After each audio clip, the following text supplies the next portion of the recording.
Hey, everybody, you have made it to the very last presentation of the year. And that means at this point, you could celebrate a little bit. Well, actually, wait until this presentation's over. Then you could celebrate a little bit. It's also not going to be the longest one you've ever seen. So, there's some positives to it. But we're looking today at Canada and the Great Depression here. You might be asking, why do we have to know about Canada and the Great Depression?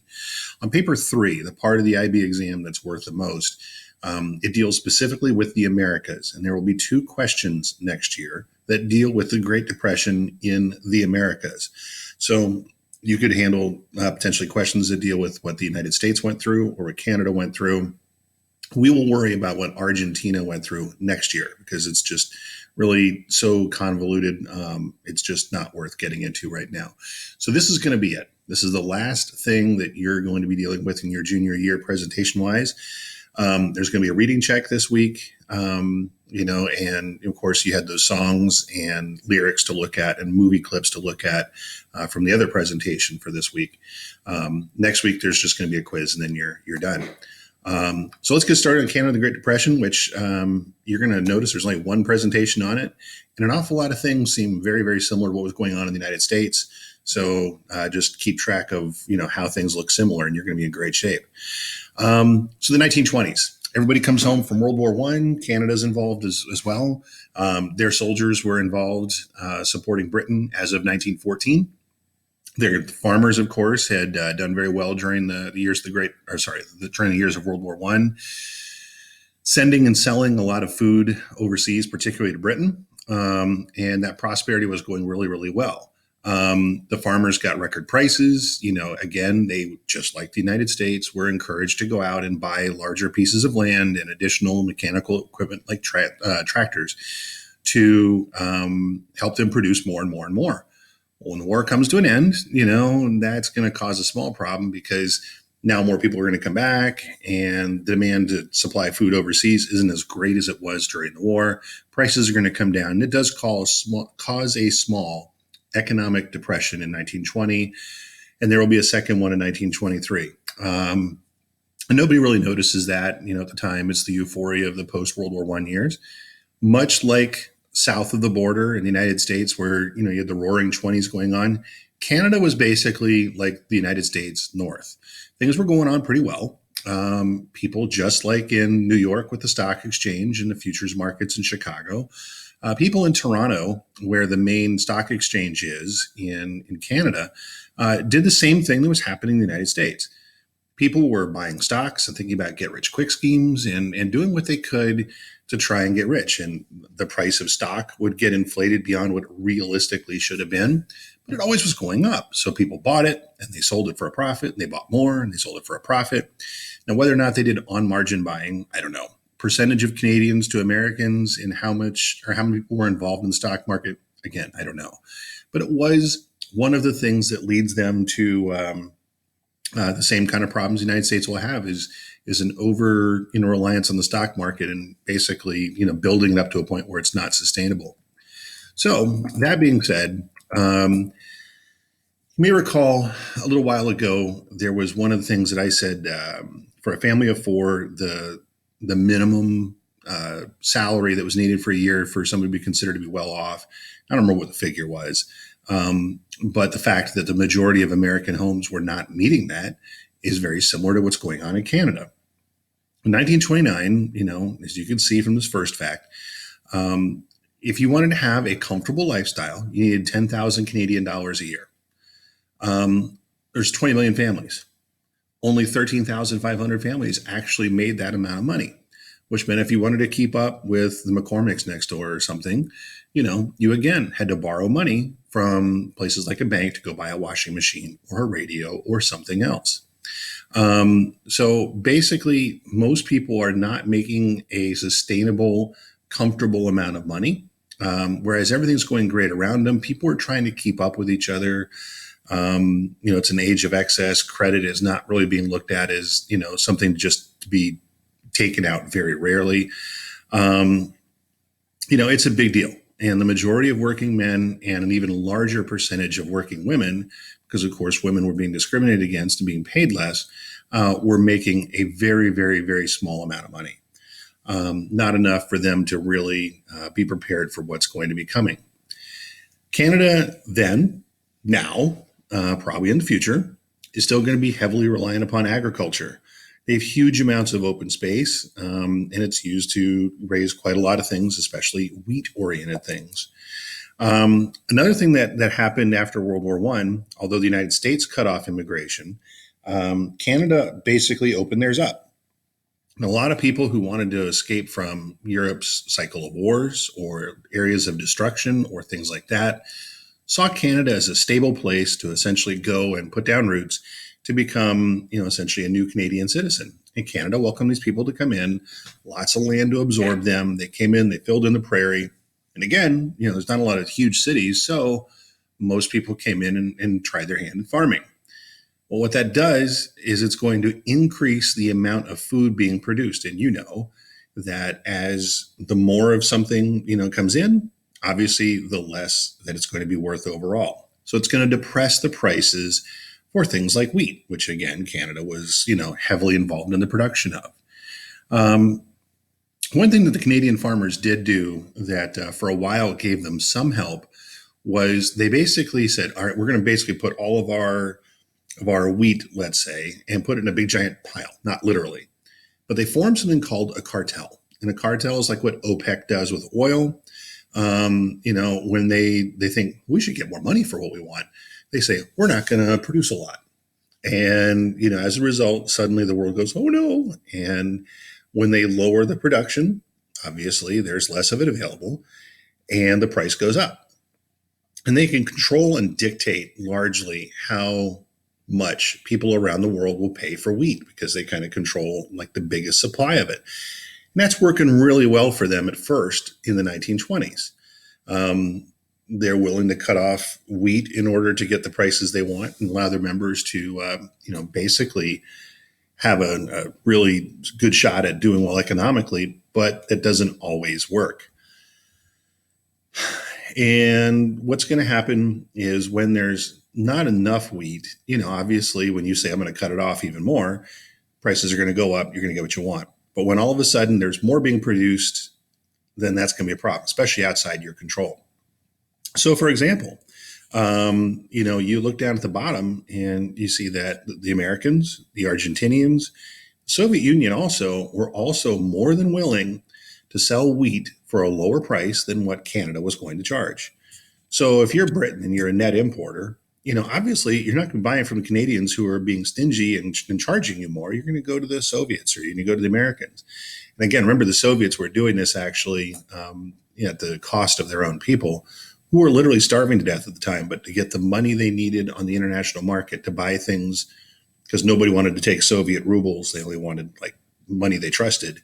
Soviets had to sell stuff to get money from other countries and turn around and use that money to buy what they needed because it was the currency that would work. So when all of a sudden there's this extra competition and extra being produced around the world, the cartel can't control the profit anymore. And the farmers who are used to a certain amount of money coming in are not getting that. And obviously they're not going to do well. Other things are going to start to emerge as signs that things are not looking so good. For example, the fishing fleet that would go out there and look for haddock and cod and all kinds of other things. Well, not as much as being used anymore. People aren't buying as much for their own consumption or restaurants aren't using as much. The demand for timber, which you're like, why is timber important? Well, think about timber as like the starting building block of a building. You put up the wood frame and then you put stuff around the frame. But if all of a sudden there's a lot less construction going on, that should be a sign that, there's less productivity going on. And, there's less construction workers and there's less, building products needed. So that should have been a sign that things were slowing down. Metal, okay. Maybe you're making steel. Maybe you're making tin cans. Agricultural prices are going down. Somebody should have been in a position to notice that the demand for these products was going down the closer you got to the end of the 1920s. It should have said, maybe we shouldn't keep operating the way we have been. Maybe we shouldn't keep producing the same amount of stuff that we always have with all these orders going downhill. And they generally didn't pay attention to that. In 1929, it looked pretty good at the start of the year. About 3%, of the people who were surveyed were looking for a job. That's pretty good. By 1930, however, of course, the crashes occurred in the United States, and U.S. investment for banks is going to dry up. Maybe tourist dollars are going to dry up. Orders from the United States for Canadian products are going to dry up, and people begin losing their jobs. And in 1930, you're at an 11% unemployment rate. Doesn't sound like a terrible amount. Let's remember for a moment, though, that the unemployment rate prior to COVID showing up in the United States was something like 3 to 4%. Now, of course, it's higher, but 11% is still pretty significant, but not as bad as the United States was at the same time. Now, of course, the main Capitol, building in Ottawa, the government leaders aren't really sure how to react. Their first thought is, oh, this is just, an aberration. People are kind of like, making it seem worse than it is. They thought that the provincial leaders, because again, remember, they have provinces, not states like we do. Provincial leaders are playing politics, trying to get more money out of, the Canadian government for, say, Alberta as opposed to Ontario. And they think that the people in the provinces are not doing their jobs. They're not providing, stimulus checks, or they're not providing work opportunities or investments in the infrastructure or other things that would get people to work. People are like, why are they coming to us as the federal government? It's not the federal government's job, which, if you remember, was a lot like Hoover. Hoover was a guy who said, the rugged individualism, individuals are responsible for themselves. The federal government doesn't want to make people dependent upon the federal government. That's very, very similar to the reaction that's going on. There's a reason for that. The guy who's in charge of the Canadian government at the time is a guy by the name of Mackenzie King. On April 3rd of 1930, he says, I won't give 1 cent for these alleged unemployment purposes. Wait a second. He's not willing to give 1 cent. If I was a guy who's unemployed and my country's leader said, I don't want to give any money for this program, I might be a little bit annoyed. And that would certainly not look good. He is looking to blame someone for what's going on. And he decides to blame the provincial leaders, our governors, and say they're not doing their job right. So he says further, any place that's ruled by the political party that I'm opposed to, I wouldn't give them a 5-cent piece. In other words, if you're not on my team, I'm not going to give you money.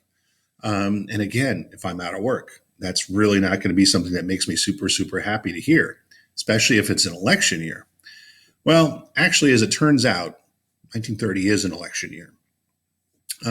So Mackenzie King is the leader of the Liberal Party. Running against him is R.B. Bennett of the Conservative Party, also known as the Tories. Bennett didn't have a hard time convincing people that King was not all that interested in spending money to put people back to work. He said, Mackenzie King promises you conferences. I promise you action. He said, I'm going to reduce unemployment or perish in the attempt. We'll find out in a moment if he actually does. He does get people to start looking at people to blame. Maybe he doesn't tell them to look at their consumption patterns or their borrowing or other things. He says New Zealand is dumping butter on us that's cheaper, and they're subsidizing it as opposed to what our people are getting. He says, I'm going to make sure that people have to buy Canadian products. I'm going to go to these other countries and demand that they do it. I'm going to blast my way in there. He's not going to literally blow anything up, but he's like essentially saying he's going to demand, insist, and make sure that other countries are going to be forced into buying Canadian products to restore Canadian prosperity. Well, again, as opposed to his opponent who said, I'm not going to give the people who are in the other political party, a 5-cent piece. It's not hard to see why it is that R.B. Bennett and the Conservatives are going to win the election of 1930. He comes into office. One of the first things he does is he sets aside $20 million to provide different forms of relief. Now, when you say relief, it's not really a job program. It's more like soup kitchens and things like that. You can see there the Canadian budget at the time was $500 million. So you're talking a fifth of. So you're talking like 1/25th of the Canadian budget is going to be given to unemployment relief. That's not going to do a whole lot. He also is going to raise tariffs. Now, wait a second. Did the United States raise tariffs during this time? The answer, of course, is yes. We had the Hawley-Smoot tariff at the time, which raised rates to an incredible rate, and made virtually every other country in the world not want to trade with us anymore, or they slapped the same kind of ridiculous tariffs on our products to be sold in their country. So this isn't going to help anybody. If he's thinking he's going to blast his way in there, I mean, what's he going to do? Raise the rates for somebody else's products and say, if you want me to lower it, you have to buy my stuff. I mean, maybe you think that makes sense, but it's not how you do things. Bennett is really like Hoover. And if you have to remember him, remember Bennett, alphabetically comes before King. Hoover comes before Roosevelt.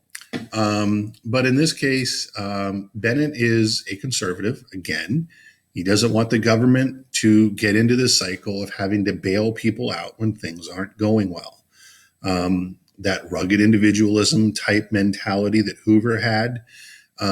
He says, look, it's not the federal government's responsibility now, nor has it been in the past.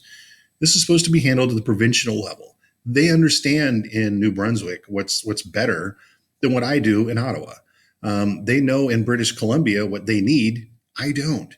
I might have a general idea, but they know specifically how to get things done. And that's the same mentality you got out of Hoover and the federal government at the very beginning. Now, there are some things he does well. One of the things he does well, he starts a Central Canadian Radio Broadcasting Corporation, it's called the Commission at the time, the CBC, still around today. And he's basically going to offer some programming that distracts people, and the government's going to be successful in getting people entertained for the most part. He's also going to make a central Bank of Canada, which until that point they didn't have one.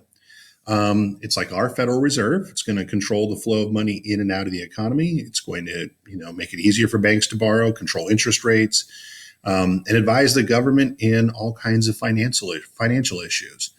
And before, they didn't have anything like that. They kind of just printed money and went with whatever worked. And now it was going to be much more organized, much more controlled. And for instance, that would contribute to things like bank stability and financial stability. But you still have the other problems that led to the Great Depression, which he's not touching very much. Now, on the failure side of things, okay, I don't know why I can't do this. President Hoover does sit down with his like-minded counterpart, Mr. Bennett there, and they wanted to create something called the St. Lawrence Deep Waterway. Now you can see here, this is the Atlantic Ocean out to the left or right-hand side over here. You come down here, and this is the Gulf of St. Lawrence. The idea was, here's the border. They would basically dredge out and make it possible for a ship to go from the Atlantic all the way into the Great Lakes, potentially over into places like right over here near Wisconsin or down to Chicago or whatever else. But it was something that Canada signed, Hoover signed it, and that's great. But remember, who controls the Congress in 1932 and, after, Hoover's been around a while? It's not him. And the U.S. Senate is going to block it because they don't like the provisions for what's going on there. A lot of Canadian jobs that would have been used to help dig out, places to make this waterway a reality are, of course, not going to be done. And they blame him for the failure of the thing. One other thing that's going to happen is, civil servants, people who work for the government. Could be, for instance, a sanitation worker for the city. It could be a teacher, for example. And you need all those people. You also need, doctors and lawyers and other people. But here are people who serve the public, and they've got kind of what's seen as a guaranteed job. Well, remember, tax revenues are going to be going down. And so, Bennett, like Hoover, is going to look to potentially cut the salaries of people who work for the government. And they do. 15% salary cuts. You could say, well, at least you still have a job, and you could make that argument with teachers when, for instance, restaurant people are currently out of work and other things. But realistically speaking, if you wanted to cut my salary, I might be bitter against you and not too keen to keep you around if there's another election coming, which you're never going to believe this, but there's another election coming. So the government is trying to provide relief to people, and they're racking up debt, but it's not enough. The unemployment number by 1933 is reaching 23%. Remember earlier it was 11. Remember how he said he was going to perish if he, in the effort to try and if he doesn't make it happen, he's going to perish. A third of the Canadian manufacturing jobs are gone. Farm income goes from 417 million in 1929 to only 109 million dollars. We're talking basically a fourth of what it was just 4 years later. They're not making any money on the farms whatsoever. Nothing seems to be going very well. And again, it's causing people to, want to blame things on him. So he gets pilloried just like Hoover does. A broken down horse-drawn car is a Bennett buggy. Okay. Remember things like, the Hoover blanket or the Hoover flag, like you learned about before. Hot water brewed with barley is now going to be Bennett tea because you can't afford tea anymore. An abandoned farm is a Bennett barnyard. People, start living in Hooverville. No, just kidding. They changed the name for the Hooverville to the Bennettburg. So hopefully you'll remember that and not get caught on that on the reading check.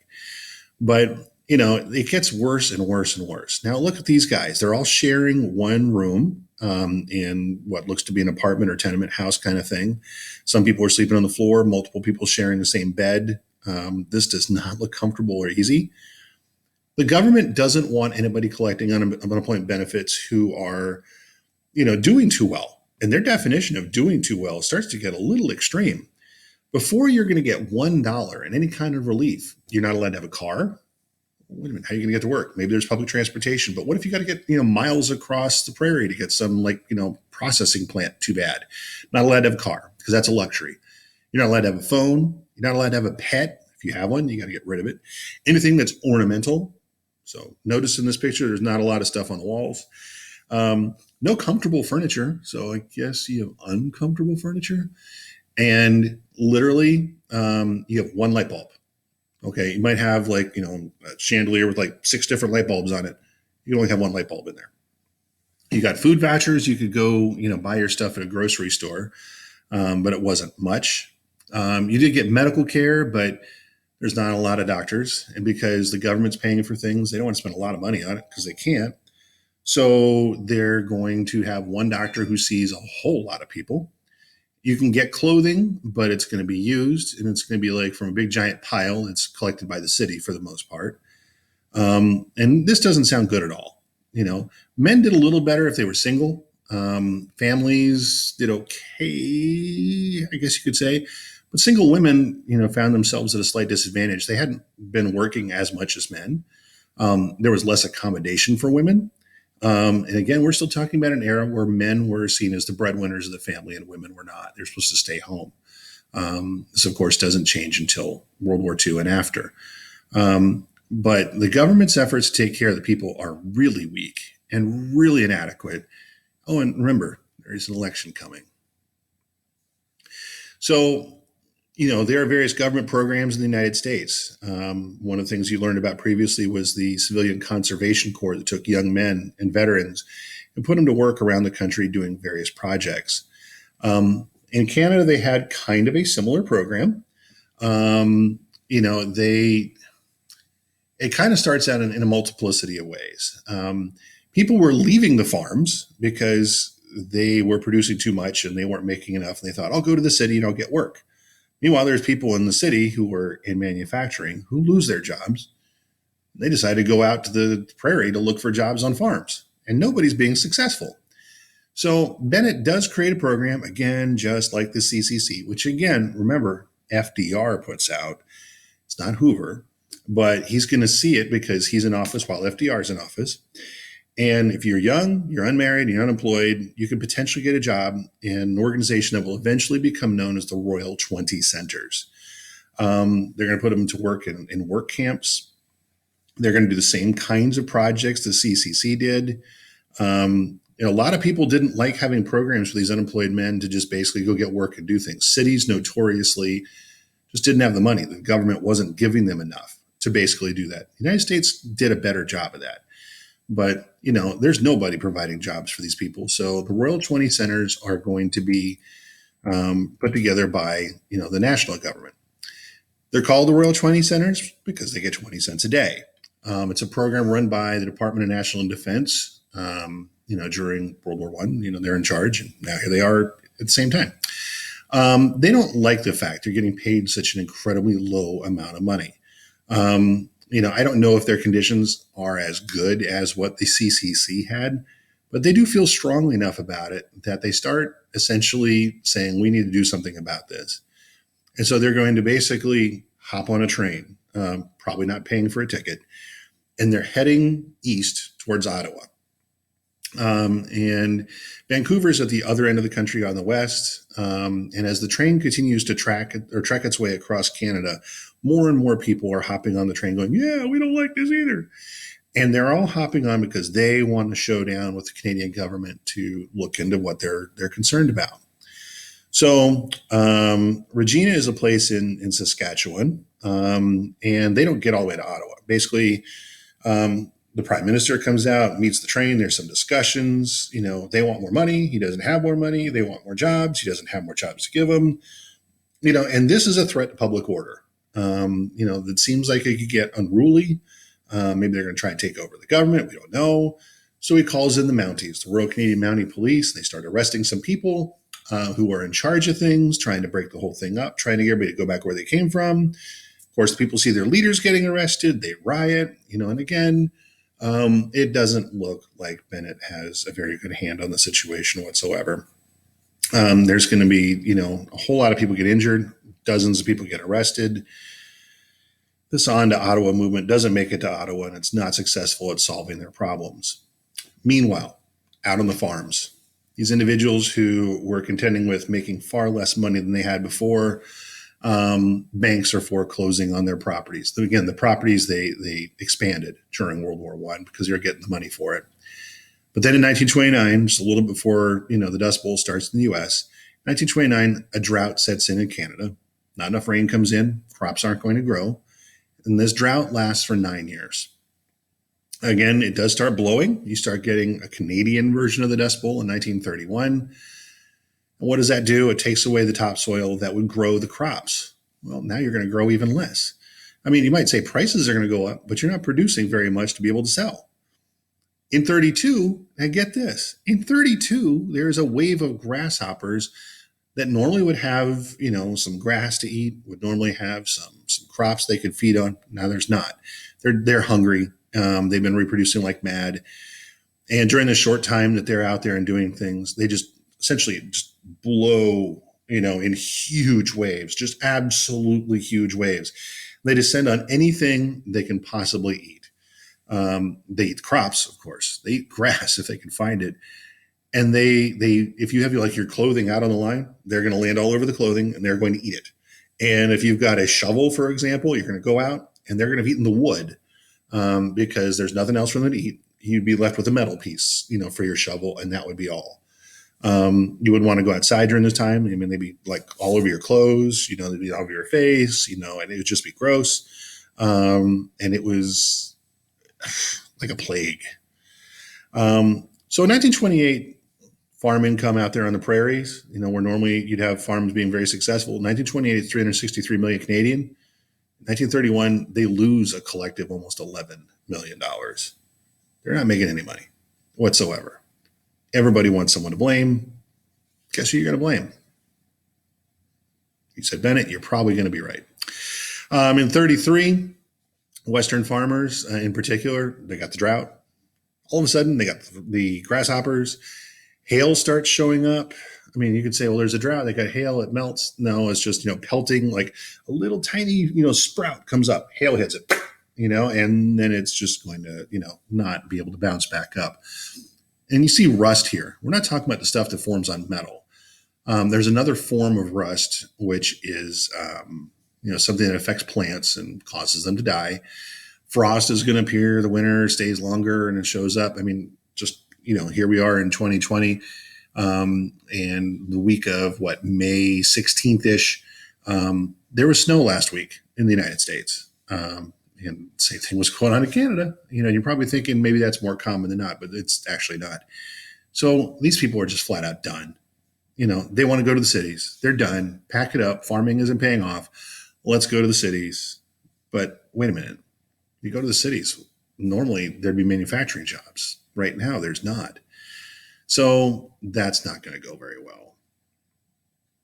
The per capita income in Saskatchewan goes down by 71% in just 4 years' time, 29 to 32. Two-thirds of the people in the province are on public relief, like an unemployment kind of thing, or payments to take care of kids or something else like that. Imports are down by 55%. That's not a bad thing. That maybe means you're relying upon domestic products, but your exports are down by 25%.